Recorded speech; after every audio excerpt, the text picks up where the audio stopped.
அன்புமணி எடுத்துக்கிட்டிங்கன்னா எனக்கு ராஜ்யசபா கொடுக்கணும் அப்படி அவங்க ஒத்துக்கிட்டதுனால தான் நான் அந்த கூட்டணிக்கு போனேன் அப்படின்ற மாதிரி அவங்க சைட்லேருந்து கசிய விடப்படுது தகவல். ஸோ அதிமுகவில் நீங்கள் பார்த்தீங்கன்னா 2 ராஜ்யசபா சீட் வச்சுக்கிட்டு எத்தனை கூட்டணி கட்சிக்கு தர முடியும், எத்தனை சொந்த கட்சிக்காரங்க தர முடியும்? வரக்கூடிய சட்டமன்ற தேர்தலை வந்து தள்ளி வைக்கலாம் அப்படின்ற மூவ் போயிட்டு இருக்கிறதா ஒரு செய்தி வந்திருக்கு. அது உண்மைதானா?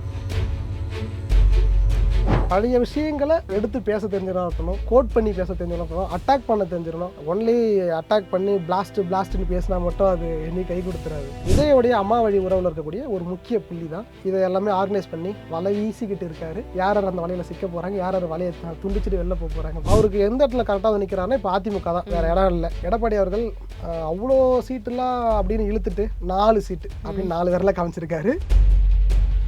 திமுகவை ஆதரிக்கிற குரூப் ஒன்று இருக்கு காங்கிரஸ், இன்னொன்று விஜய் ஆதரிக்கிறதுக்கு விஜய் கூட்டணிக்கு போயிடலாமா அப்படின்னு ஒரு குரூப் இருக்கு. ஸோ இந்த மாதிரி 2 முரண் இருக்குல்ல. அப்போ அந்த ஒரு தரப்பு முதல்வருடைய அந்த உருவ பொம்மையை வந்து அங்கே எரிப்பாங்க அப்படின்னு ஒரு விஷயத்தை பொருத்தி போட்டிருக்காரு. இப்போது புதிய அறிமுகம் ஆச்சி ஹோட்டல் சாம்பார் 50 கிராம் ரூபாய் 20 மட்டுமே.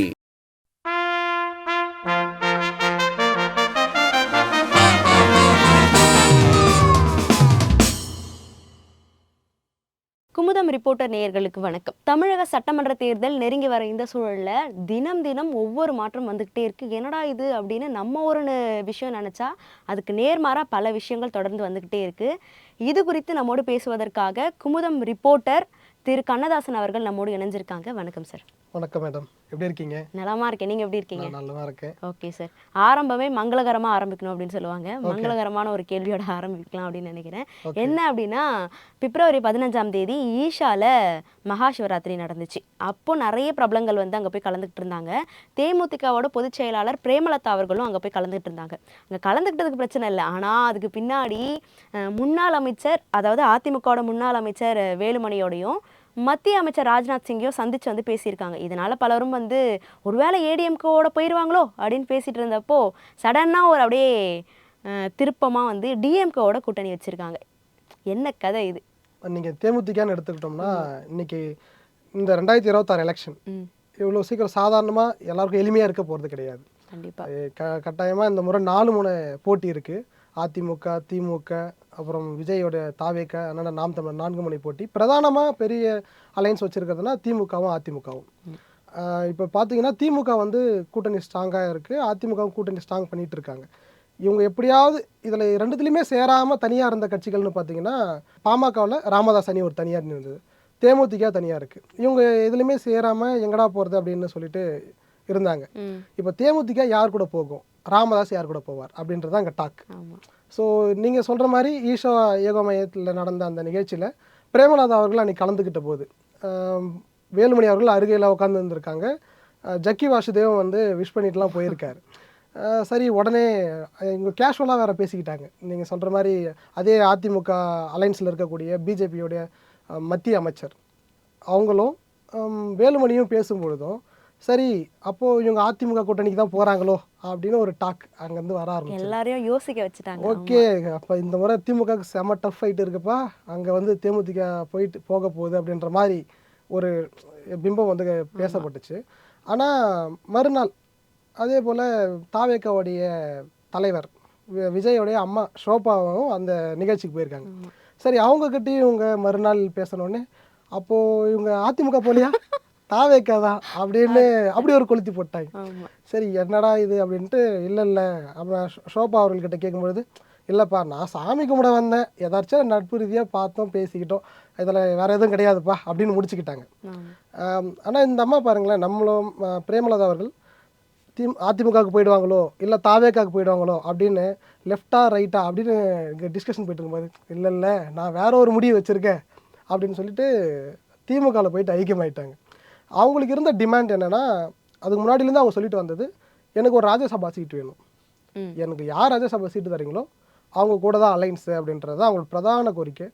மேபி அதை திமுக கன்சிடர் பண்ணியிருக்கலாம், இது வரைக்கும் அதை அறிவிக்கப்படலை. ஏன்னா திமுக கிட்ட 4 ராஜ்யசபா எம்பி பதவிகள் இப்போதைக்கு கையில் இருக்குது, இப்போதைக்கு கொடுக்குற மாதிரி. ஏன்னா இப்போது மொத்தம் 6 பதவிகள் வந்து இப்போ காலி ஆகுது. ஏன் அது அதிமுக தரத்துக்கான வாய்ப்பு இல்லையா? ஏன்னா அதிமுக 2 தான் இருக்குது அவங்க. ஏன்னா ராஜ்யசபா சீட்டை பொறுத்தளவுக்கு அவங்கக்கிட்ட எவ்வளோ எம்எல்ஏ இருக்காங்களோ அந்த எம்எல்ஏவோட ஆதரவு சப்போர்ட்டை பொறுத்து தரப்படுது. திமுக கிட்ட இருக்கக்கூடிய எம்எல்ஏ ஆதரவு சப்போர்ட்டை வச்சு பார்க்கும்பொழுது அவங்ககிட்ட 4 ராஜ்யசபா சீட் இருக்குது. இப்போது அதிமுகவில் 2 இருக்குது. ஸோ அதிமுகவில் பார்த்தீங்கன்னா அலைன்ஸ் ஸ்கூலில் இப்போ ஏற்கனவே வந்திருக்காங்கல்ல, அவங்களில் சில பேர் வந்து எனக்கு ராஜ்யசபா வேணும், அந்த 2 இடத்துக்கே வந்து காம்படிஷனாக போயிட்டுருக்கு. இப்போ அன்புமணி எடுத்துக்கிட்டிங்கன்னா எனக்கு ராஜ்யசபா கொடுக்கணும் அப்படி அவங்க ஒத்துக்கிட்டதுனால தான் நான் அந்த கூட்டணிக்கு போனேன் அப்படின்ற மாதிரி அவங்க சைட்லேருந்து கசிய விடப்படுது தகவல். அதே போல் நீங்கள் ஜிகே வாசன் அவர் வேணும் அப்படின்ற மாதிரி அவரும் சொல்கிறது. ஏன்னா அவரும் இப்போ தான் அவருடைய பதவி காலம் முடியுது, அவரும் கேட்குறதா ஒரு தகவல் வருது. ஸோ 2 பதவியை வச்சுக்கிட்டு அவங்க எத்தனை பேருக்கு தருவாங்க? அப்புறம் சொந்த கட்சிக்காரன் கேள்வி கேட்க மாட்டானா, ஏன்பா எல்லாத்தையும் கூட்டணிக்கே கொடுத்துட்டா எங்களுக்கு என்ன அப்படின்னு சொந்த கட்சிக்காரங்களுக்கு கேள்வி வரும் அதிமுகவில். ஸோ அதிமுகவில் நீங்கள் பார்த்தீங்கன்னா 2 ராஜ்யசபா சீட் வச்சுக்கிட்டு எத்தனை கூட்டணி கட்சிக்கு தர முடியும், எத்தனை சொந்த கட்சிக்காரங்க தர முடியும்? தான் போக தான் தானமும் தர்மமும் அந்த வார்த்தை அங்கேருந்து அந்த இடத்துல காணாமல் போயிடுது இல்லைங்களா? ஸோ அதனால் இப்போ அவங்க மேபி திமுக அலைன்ஸ் போயிருக்கலாம். அதே போல் இதில் சில வைட்டமின் விஷயங்களும் உள்ளே இருக்குது. அப்புறம் வெற்றி கூட்டணின்ற கணக்கு இருக்கலாம். அதுக்கப்புறம் அவங்க ஆனால் இது வரைக்கும் திமுக அலைன்ஸில் ஒற்றை இலக்கத்தில் சீட்டு பேசப்பட்டிருக்கிறதா தான் சொல்லப்படுது. ஆனால் அதெல்லாம் ஜெயிக்கிற தொகுதியாக இருக்கும். அதாவது நீங்கள் 20 தொகுதியை கொடுத்து அதில் 4 இடமோ 5 இடமோ ஜெயிக்கிறத விட நான் கொடுக்குறது 6ஓ 7ஓ தான். ஆனால் அதில் ஜெயிக்கிற சதவீதம்ன்றது அதிகமாக இருக்கும். 6 7 கொடுத்துட்டு 7ஐயும் ஜெயிக்கிறதுக்கும் 20 கொடுத்துட்டு 4 ஜெயிக்கிறதுக்கும் வித்தியாசம் இருக்குல்ல. ஸோ அந்த மாதிரி வெற்றி விகிதம்ன்றது உங்களுக்கு அதிகமாக இருக்கும். அது நாங்கள் கேரண்டி அப்படின்ற மாதிரி திமுக வாக்குறுதி கொடுத்ததா ஒரு டாக் போயிட்டுருக்கு. இதனால தான் அவங்க அங்கே போயிருக்கிறதாவும் சொல்லப்படுது. பார்ப்போம் என்ன நடக்குது அப்படின்னு. கண்டிப்பாக. ஆனால் இவங்க போய் இணைஞ்சது வந்து நமக்கே வந்து எதிர்பார்க்காது, எல்லாருக்குமே எதிர்பார்க்காத ஒரு விஷயமா தான் இருக்குது. உடனே இணைஞ்ச உடனே பிஜேபியிலேருந்து ஒரு அதிகாரப்பூர்வ ஒரு ட்வீட் ஒன்று வருது. இது வந்து கேப்டன் இருந்திருந்தால் விரும்பியிருக்க மாட்டார், அவருக்கு ரொம்ப வருஷமாக வந்து டிஎம்கே வந்து எதிர்த்துட்டு இருந்தார், இவங்க போய் இணைஞ்சிட்டாங்க அப்படின்னு சொல்லி பரவலாக அப்படி ஒரு டாக்கும் வருது. ஆமாம், ஏன்னா நீங்கள் தேமுதிகவோட ட்ராக் எடுத்து பாருங்களேன். இதான் முறை திமுக கூட அலைன்ஸ். ஆமாம், ஸோ வரலாற்றையே முதல் முறையாக போட்டுருந்தாங்க. ஸோ அது வந்து இப்போது சொந்த கட்சிக்காரங்களே விரும்பலை, அதாவது விஜயகாந்தோடைய பசங்க விரும்பலை, இந்த மாதிரி அதாவது இப்படி ஒரு அதாவது தொண்டர்களும் அவருடைய விஜயகாந்தோட வாரிசான பிரபாகரன் உள்ளிட்டவர்களும் விரும்பாத ஒரு கூட்டணியை தான் வச்சுருக்காங்க அப்படின்னு எதிர்த்தரப்புல இருந்து சொல்லப்படுறது. ஏன்னா அவங்களுக்கு உண்மையை சொல்லப்போனால் அதில் உண்மை இருந்தாலும் ஆதங்கம்ன்றது எனக்கு தெரிஞ்சு எங்கள் கூட்டணிக்கு வரல அங்கே போயிட்டாங்கன்ற ஆதங்கமாக கூட அது இருக்கலாம். ஸோ அதை பார்க்கணும் நம்ம, அது என்ன அதுக்கு அடுத்து என்ன நடக்க போகுதுன்றதை பொறுத்திருந்து பார்த்தா தான் தெரியும். கண்டிப்பாக பொறுத்திருந்து பார்ப்போம். இப்போ இன்னொரு பக்கம் என்ன டாக் போயிட்டுருக்கு அப்படின்னா, தேர்தல் அதாவது வரக்கூடிய சட்டமன்ற தேர்தலை வந்து தள்ளி வைக்கலாம் அப்படின்ற மூவ் போயிட்டு இருக்கிறதா ஒரு செய்தி வந்திருக்கு. அது உண்மைதானா? ஆமாம், அப்படி டிஸ்கஷன் போயிட்டுருக்குதா. ஏன் அப்படின்னு பார்க்கணும். எதனால? எப்படிப்பா ஏன்பா தள்ளி வைக்க சொல்கிறீங்க? நீங்கள் தானப்பா பறந்தீங்க, சீக்கிரம் ஆட்சியை விட்டு வெளில ஏறு, நீங்கள் வந்து ராஜினாமா பண்ணிட்டு வெளில போங்கப்பா அப்படின்னு சொல்லிட்டு பண்ணிட்டு இருந்த தரப்பு தான், ஐ மீன் அதிமுக தரப்பு தான் இந்த விஷயத்தையும் கேட்டிருக்காங்க. தேர்தல் எப்படியாவது தள்ளி வச்சுருங்க சாமி அப்படின்ற டோனில். ஏன் அப்படின்னா இப்போது திமுக வந்து ஒரு குடும்ப தலைவிகளுக்கு 5000 ரூபாய் உரிமை தொகைன்றதை கொடுத்துருக்காங்க. எப்பயுமே மாதம் 1000 ரூபாய் தான் உரிமை தொகை வழங்கப்படும். இப்போ வந்து கோடைக்கால சிறப்பு நிதியாக 2000 ரூபாயும் 3 மாதத்துக்கு சேர்த்து ஒரு மாதத்துக்கு 1000 ரூபான்ற விதத்தில் அது ஒரு 3000 ரூபாய், மொத்தம் 5000 ரூபாய் ஒரு குடும்ப தலைவிகளுக்கும் போய் சேர்ந்துருச்சு. இதை பார்த்து அதிமுக செம ஷாக். எப்படிப்பா இது, இவங்க 1000 ரூபாய் தர்றதை நம்ம 2000 ரூபாய் ஜெயிச்சு வந்தால் தருவோன்னு சொன்னோம், அதுக்குள்ள இவங்க ஒரேடி 5000 கொடுத்து நம்ம ஆசையில் மண்ணள்ளி போட்டுட்டாங்களே அப்படின்னு நினச்சிருப்பாங்கன்னு நினைக்கிறேன். பயங்கர ஷாக் ஆகியிருக்காங்க அதிமுக தலைமை. உடனே என்ன பண்ணியிருக்காங்க, அவங்க கூட தான் பிஜேபி இருக்காங்க இல்லைங்களா, டெல்லிக்கு உடனே ஒரு மெசேஜ், ஏங்க நீங்கள் ஒரு எலெக்ஷன் நம்ம தேதியை முன்கூட்டியே நடத்தலான்னு யூகிச்சு வச்சுருந்தோம், அதில் மட்டும் அறிவிச்சிடாதீங்க அண்ணே, வேண்டவே வேண்டாம் அப்படின்ற வடிவேல் டோன்ல தான் தள்ளி போட முடியுமோ தள்ளி போட்டுருங்க அப்படின்னு ஒரு அதாவது ரெக்வஸ்டாகவும் கெஞ்சியும் இருக்காங்க. அதுக்கப்புறம் தலைமை கிட்ட ஏன் அப்படின்னு கேட்கும்போது, இல்லைங்க நீங்கள் கொடுத்துருக்கிறத நீங்கள் தேதியில் எலெக்ஷன் வச்சோம்னா நம்ம மண்ணை தான் கவனம், ஏன்னா இது வந்து மக்கள்கிட்ட நல்ல ஒரு ரெஸ்பான்ஸ் இருக்குது, இன்னைக்கு வச்சோம்னா திமுக ஓட்டு எக்ஸ்ட்ரா போய் விழுந்துடும், நீங்கள் அதனால் ஏப்ரல் இறுதியில் வர மாதிரி பண்ணுங்க அப்படின்ற மாதிரி ஒரு ரெக்வஸ்ட் வச்சுருக்காங்களாமா. ஆனால் இந்த அதாவது இந்த 5000 ரூபாய் கொடுத்ததுக்கு நிறைய விமர்சனமும் வந்துச்சு. இவங்க எல்லாமே விமர்சனம் பண்ணது பார்க்கும்போது, ஏன் கோடைக்காலம் இதுக்கு முன்னாடி வரலையா, இது வந்து தேர்தல் நேரத்தில் வர வைக்கிறது வந்து மக்களை வந்து கவர்றதுக்கு தான் இப்படிலாம் பண்ணிட்டு இருக்காரு அப்படின்லாம் வர சொன்னதை பார்க்க முடிஞ்சுது. அதே தானே இப்போ பீகார்லேயும் பண்ணாங்க.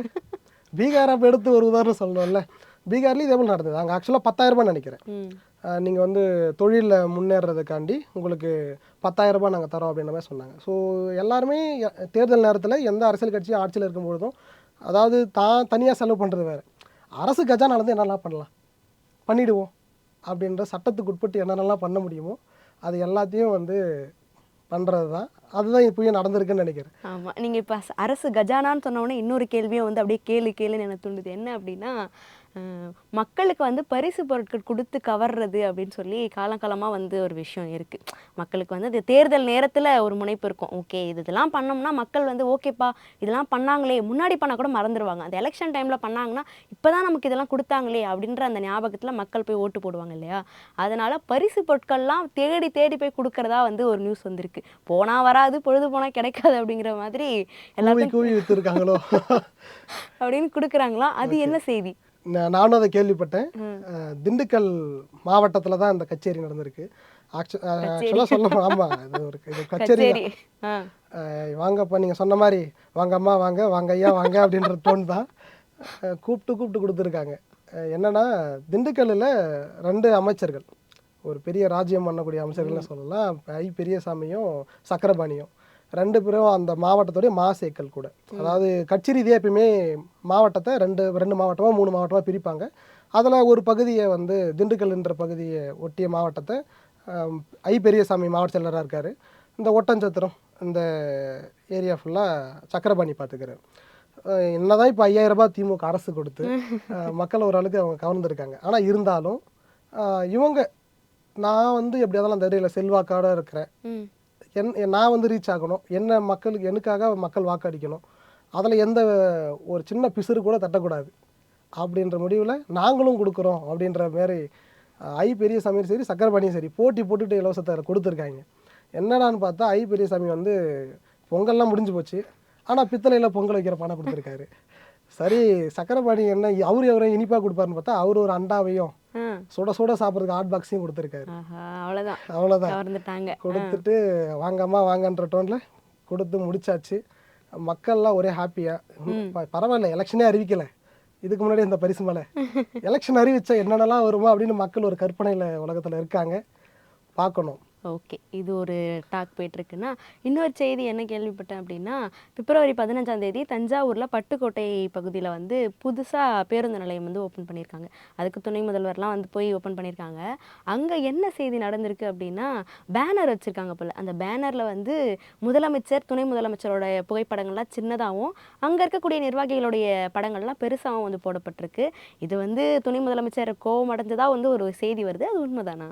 ஆமாம், நான் என்னன்னா எப்பவுமே ஒரு அரசியலில் விளம்பரம் தேடிக்கணும் அப்படின்றது பெரிய அளவில் இருக்கும். நான் என் ஃபேஸ் காட்டணுமா, அவன் ஃபேஸ் காட்டத்தை நான் விட மாட்டேன் அப்படின்னு ஒரு ஏட்டா போட்டி இருக்கும். ஆக்சுவலாக இது ஒரு முகத்தை வந்து ரிஜிஸ்டர் பண்ணுறதுக்கான ஒரு முயற்சி தான். ஆமாம், மக்கள் பார்த்துக்கிறாங்கன்றது முக்கியம் இல்லை, தலைமை பார்க்கணும், எனக்கு எதுனா பொறுப்பு தரணும் அப்படின்றதான் ஒரு கட்சி நிர்வாகிகளோட யதார்த்தம். இதுதான், இது வந்து எல்லா கட்சியுமே பண்ணுறது தான். ஆனால் இதுக்கு சுப்ரீம் கோர்ட்டு ஹைகோர்ட்லேருந்து எல்லா இடத்துலையும் வந்து ஒரு டைரக்ஷன் கொடுத்துருந்தாங்க, மாரி பேனர் ஆக்கக்கூடாது, பேனர் கலாச்சாரத்தை முடக்கணும் அப்படின்ற மாதிரிலாம் இருந்தது. ஆனால் அதை மீறியும் இங்கே வைக்கப்பட்டுட்டு தான் இருக்குது. ஸோ இதே மாதிரி என்ன நடந்திருக்கு, நீங்கள் சொன்ன மாதிரி அந்த நிகழ்ச்சிக்காண்டி சிலை திறப்பு விழா இதுக்காண்டி அதே ஆக்சுவலாக பிப்ரவரி 15 நினைக்கிறேன், அன்னைக்கு தான் உதயாவும் அங்கே போகிறாரு, அந்த நிகழ்ச்சியில் போய் கலந்துக்கிறாரு, ஒரு திருமண நிகழ்ச்சியிலையும் கலந்துக்கிறாரு.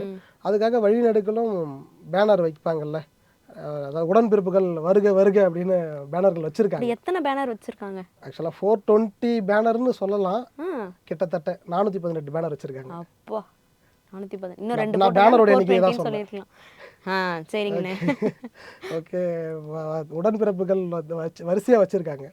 ஸோ அந்த பேனரில் பார்க்கறது, அதாவது ஒரு துணை முதலமைச்சர் போனாலும் ப்ரோட்டோகால் இருக்குது. முதல்ல போயிட்டு அந்த எஸ்பிஜியிலேருந்து போய் செக் பண்ணுவாங்க, அவங்களுடைய பாதுகாப்பு பிரிவு போய் செக் பண்ணும். அந்த மாதிரி செக் பண்ண போகும்பொழுது ஒரு நிதர்சனம்னு ஒன்று இருக்கும்ல, இதுதான் வரைமுறை, இதுதான் ஒரு செட் ஆஃப் ரூல்ஸு, இப்படி தான் நீங்கள் ஒரு ஆர்டரில் இருக்கணும் அப்படின்னு ஒரு விதிமுறை, அது எல்லாமே அங்கே வந்து மீறப்பட்டிருக்கு. என்னென்னா முதலமைச்சர் ஃபோட்டோ இந்த சைஸில் இருக்கணும், அதுக்கு கீழே துணை முதல்வர் ஃபோட்டோ, அதுக்கு கீழே அமைச்சர்கள் ஃபோட்டோ, இவ்வளோ விகிதாச்சாரத்தில் அது இருக்கணும்னு ஒரு விதிமுறை. அந்த அதிகாரம் பதவிக்கேற்ப வந்து போடுற மாதிரி ஆமா புகைப்படங்கள். ஆமா ஆமா ஆமா இவங்களுக்கு இவ்வளவு அதிகாரம் இருக்கு. கரெக்ட். அந்த மாதிரி இருக்கணும். இவங்க என்ன பண்ணியிருக்காங்க, உடன்பிறப்புகள் ஃபேஸ் ரிஜிஸ்டர் பண்ணணும்ல, அதனால சிஎம் ஃபோட்டோவையோ துணை முதலமைச்சர் ஃபோட்டோவையும் சின்ன சின்னதாக போட்டுட்டு, அண்ணன் நாங்கள் தானே வச்சோம் எங்களை மறந்துடாதீங்க அப்படின்ற டோனில் இவங்க முகத்தை பெருசாக ப்ரொஜெக்ட் பண்ணி வச்சுருக்காங்க. உடனே இதை வந்து அங்கே இருக்கக்கூடிய அவங்க செக்கிங் போன பாதுகாப்பு அதிகாரிகள் சிஎம் ஆஃபீஸுக்கு தகவலை தட்டி விட்டுருக்காங்க. உடனே இங்கேருந்து மாவட்ட பொறுப்பு அமைச்சருக்கு நேருவுக்கு போயிருக்கு. என்ன அது நீங்கள் பார்க்க மாட்டீங்களா அப்படின்னு.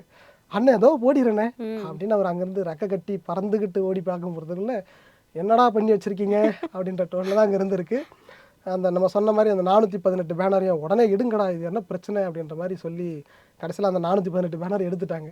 அதாவது என்ன பண்ணியிருக்காங்க அப்படின்னா, நீங்க சிஎம் டெப்டி சிஎம்மோட புகைப்படத்தை பெருசா போடுங்க, போடாம போங்க, ஆனா எங்களுக்கு எங்களோட போட்டோ பெருசா போட்டே ஆகணும்னு வருத்தப்படாத வாலிபர் சங்கத்தில் சொல்ற மாதிரி போட்டிருக்காங்க போல. அது சர்ச்சையா இருக்குன்னு நினைக்கிறேன். கடைசியில் எதுவுமே இல்லாமல் போயிடுச்சு, தூக்கிட்டாங்க. ஆமா. தூக்கிட்டாங்கப்பா.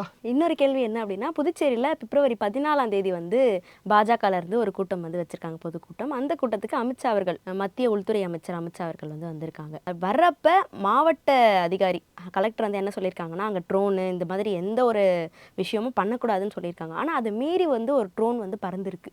ஏன் அது பறந்துச்சு, அது பறந்த அந்த விஷயம் வந்து அப்படியே மூடி மறைச்சிருக்கிறதா வந்து சொல்கிறாங்க. என்ன நிலவரம், ஏன் இப்படி பண்ணியிருக்காங்க? ஆக்சுவலாக அந்த மூடி மறைச்சது தான் ஒரு சர்ச்சையும் ஆகியிருக்கு. கலெக்டர் விழி பிதுங்கி போய் நின்று இருந்திருக்காரு போல இருக்கு. ஆக்சுவலாக மத்திய அமைச்சர் வந்து தமிழ்நாட்டுக்கு வர்றதை திருச்சிக்கு வந்து இப்போ வர்றதை ஒரு வழக்கமாகிட்டார். ஏன் திருச்சிக்கு வந்தான்னா, போன முறை திருச்சிக்கு வந்து அங்கேருந்து ஒரு ப்ரோக்ராம்லாம் கண்டக்ட் பண்ணும்போது அவருக்கு அது ஒரு சென்டிமெண்ட்டாக வரும்போது தான் அவர் நினச்ச காரியங்கள்லாம் கை கூடுதுப்பா அப்படின்ற மாதிரி கை கூடி இருக்கு. போன முறை திருச்சிக்கு வந்து போது தான் அன்புமணியும் அலைன்ஸ்குள்ளே வர்றாரு, அப்புறம் டிடிவி தினகரனும் அலைன்ஸ்குள்ளே வர்றாரு. அப்பாடா இந்த ஊர் ஆமாம் பெரும்பாலும் பக்கத்தில் இருக்கிறது மட்டும் இல்லை, நம்மளுக்கு ராசியாக இருக்குது, இந்த ஊருக்கே போயிட்டு நம்ம பயணத்தெல்லாம் பண்ணுவோம்னு சொல்லிட்டு திருச்சியை மையப்படுத்தி தான் இந்த முறையும் பயணத்தை மையப்படுத்தி வந்திருக்காரு. அங்கேருந்து நேராக போன உடனே அங்கே அலைன்ஸை பாண்டிச்சேரி அலைன்ஸ் பேசியிருக்காரு. அதுலேருந்து உடனே போய் நீங்கள் சொல்கிற அந்த நிகழ்ச்சிக்கு போயிருக்காரு. இந்த மாதிரி மத்திய பொறுப்பில் இருக்கவங்க, மத்திய அமைச்சர், பிரதமர்லாம் வரும்பொழுது பாதுகாப்புன்றது பயங்கரமாக இருக்கும். நிறைய பாதுகாப்பு. ஆக்சுவலாக எந்த அளவுக்கு இருக்குன்னா, உள்ள நீங்கள் கூட்ட நிகழ்ச்சிக்கு போகிறீங்கன்னா ஒரு வாட்டர் பாட்டில் தண்ணி எடுத்துகிட்டு போனால் கூட எடுத்து இப்படி வாரமாக போட்டுருவாங்க. அந்த அளவுக்கு தாவைக்காக்கே நிறைய பாதுகாப்பு கருதி நிறைய போடுறப்ப மத்திய அமைச்சர்கள் வரும்போது போடாமல் இருப்பாங்களா? இது வந்து நம்ம எதிர்பார்க்கறத விட இது அதிகமாக இருக்கும்னு சொல்கிறேன். நீங்கள் ஒரு பவர் பேங்க் கொண்டு போக முடியாது.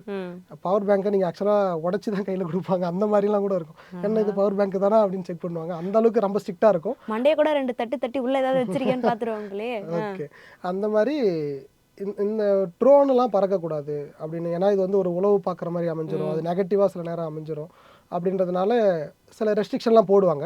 அந்த மாதிரி தான் இந்த முறையும் ட்ரோன்லாம் பறக்கக்கூடாது அப்படின்னு கலெக்டர் வந்து உத்தரவு பிறப்பிச்சிருந்தார். அதையும் மீறி காரைக்கால் நிகழ்ச்சியில் மத்திய அமைச்சர் பங்கேற்க நிகழ்ச்சியில் அந்த பகுதியில் சுற்றி ஒரு ட்ரோன் ஒன்று பறந்துருக்கு. ஆக்சுவலாக அவர் பேர் யுவனேஷன் நினைக்கிறேன், அந்த ட்ரோனை ஆப்ரேட் பண்ணவர். அந்த என்னது ட்ரோன் பறக்குதுன்னு பாதுகாப்பு பிரிவை சேர்ந்தவங்க அதை வந்து ஒரு செயலிழக்க வச்சுருக்காங்க. செயலிழக்க வச்சு பறிமுதல் செஞ்சோன்னே இதை இயக்குனது அந்த நபர் தான் அப்படின்னு சொல்லி அவரையும் பிடிச்சி காரைக்கால் போலீஸ்கிட்ட ஒப்படைச்சாச்சு. சரி, என்னடா இது சர்ச்சை அப்படின்ற மாதிரி இந்த விஷயம் வெளியிலும் வரல. பிடிச்சாச்சு, ஒப்படைச்சாச்சு, வெளில சொல்லலை. இப்போ கலெக்டர் ஆஃபீஸ்லேருந்து ஒரு தகவல் சொல்கிறாங்க, அப்படியெல்லாம் எதுவும் கிடையாதுப்பா அப்படின்ற டோனில்.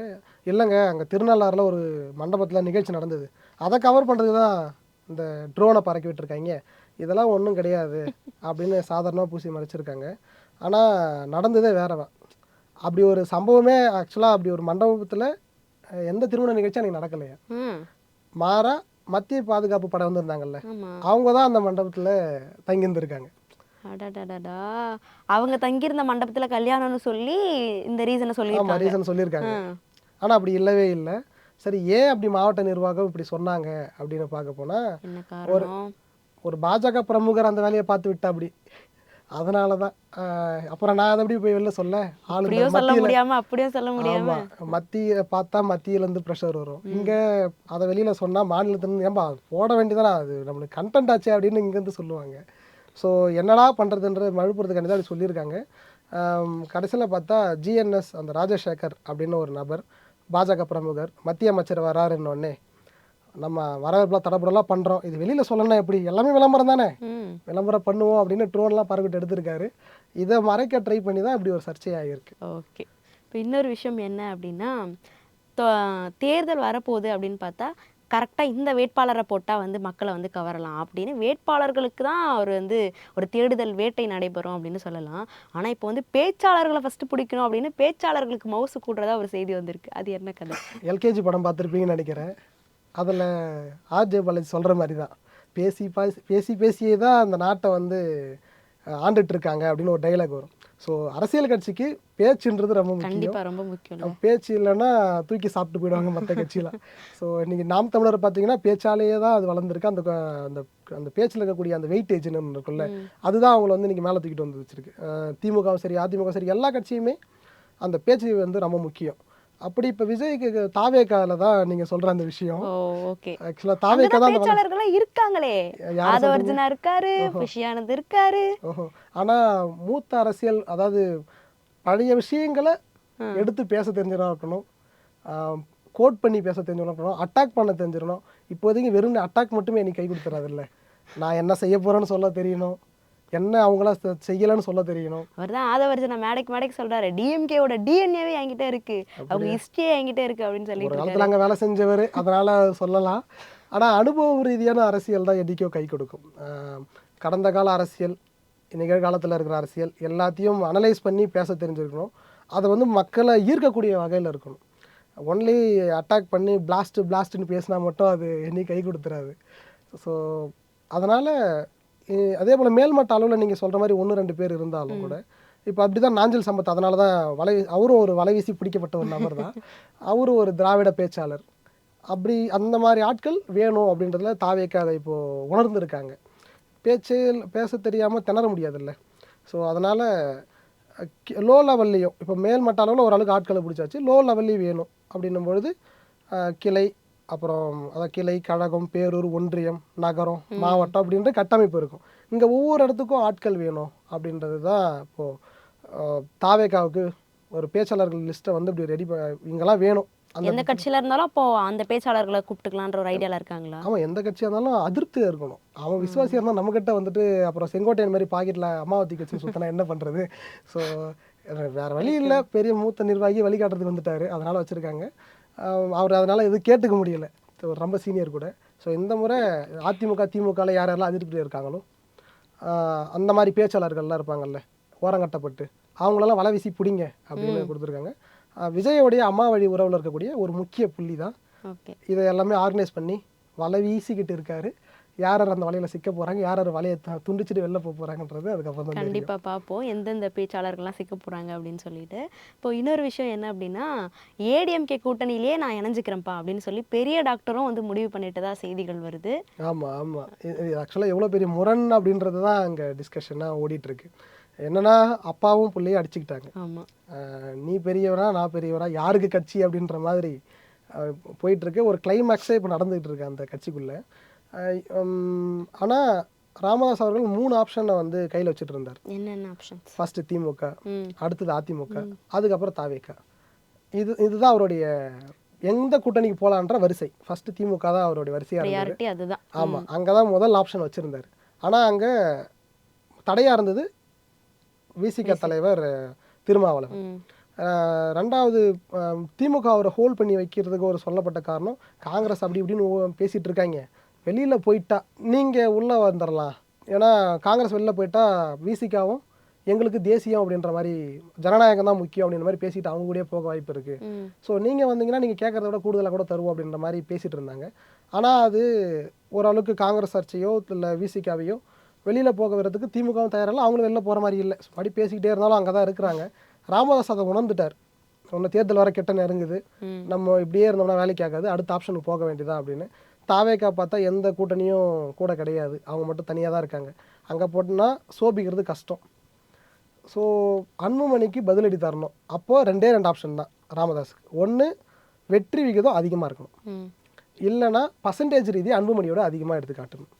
இது விஜய் கூட போனால் கிடைக்குமா? ஏன்னா விஜய் அலைன்ஸில் எதுவும் கிடையாது, விஜயோட ஓட் பேங்கிங் இவரோட ஓட் பேங்கிங் மட்டும்தான். அதை வச்சு முடியுமா அப்படின்னா அது கொஞ்சம் கம்மி. திமுக கூட போனால் ஓகே, ஆனால் திமுகவில் போக முடியாது. இப்போது அவருக்கு எந்த இடத்துல கரெக்டாக வந்து நிற்கிறாருன்னா இப்போ அதிமுக தான், வேறு இடம் இல்லை. அப்படின்றதுல. ஏன்னா அதிமுகவுக்கு இவராக போயிட்டாரு அப்படின்னு கூட நம்ம சொல்ல முடியாது. அதிமுக சைட்லேருந்து ஒரு தொடர்ந்து குறைஞ்சது வாரத்தில் ஒரு 2 முறையாவது ஒரு தோட்டத்தில் போயிட்டு உட்காந்துறாங்க, வாங்க ஓகே. எங்கள் அலைன்ஸ்க்கு வந்துடுங்க, அன்புமணியை நாங்கள் கன்வின்ஸ் பண்ணிக்கிறோம் அப்படின்னு. அந்த மாதிரி சரி ஓகேப்பா அப்படின்ற இதுவுக்கு அவரும் இருந்திருக்கிறாரு. அப்போ தான் அவர் தரப்பில் இருக்கக்கூடிய எம்எல்ஏ அருள் அவர் வந்து தலைமைச் செயலகத்தில் எடப்பாடி அவர்களை சந்தித்து ஒரு 10 நிமிஷம் கிட்ட பேசியிருக்காரு. அதில் கூட்டணி சீட்டு எல்லாமே பேசியிருக்காங்க.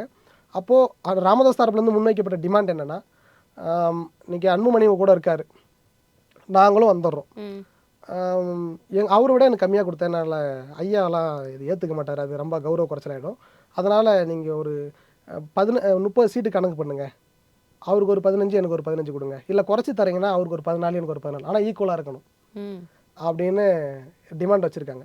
வேணும்னா எங்களை அவர் இறங்கி வர மாட்டார் அப்படின்னு சொன்னீங்கன்னா ராஜ்யசபா தரேன்னு சொன்னீங்கல்ல, அதை வேணால் அவருக்கே கொடுத்துக்கோங்க அப்படின்னு சொல்லியிருக்காங்க. ஓகே, இதெல்லாம் கேட்டுட்டு எடப்பாடி அவர்கள் அவ்வளோ சீட்டுலாம் அப்படின்னு இழுத்துட்டு 4 சீட்டு அப்படின்னு 4 பேரில் காமிச்சிருக்காரு.